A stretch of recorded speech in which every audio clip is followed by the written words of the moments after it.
सबसे पहले मैं कुरान पाक की तिलावत के लिए दावत दूंगा हाफिज यासीन को। वो माइक पर तशरीफ लाएं और कुरान पाक की तिलावत फरमाएं। अऊज़ु बिल्लाहि मिनश शैतानिर रजीम। बिस्मिल्लाहिर रहमानिर रहीम।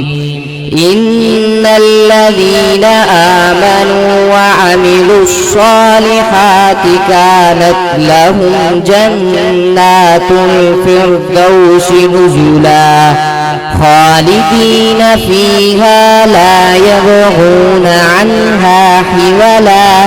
कुल लौ कानल बहरु मिदादन लिकलिमाति रब्बी लनफिदल बहर قبل أن تنفد كلمات ربي ولو جئنا بمثله مددا.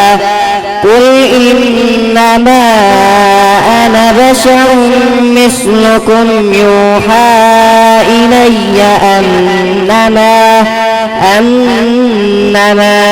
إلهكم إله واحد. فمن كان يرجو لقاء ربه فليعمل عملا صالحا ولا يشرك بعبادة ربه أحدا. माशाअल्लाह ये थे हाफिज यासीन सीडी सेंटर वाले कुरान पाक की तिलावत फरमा रहे थे।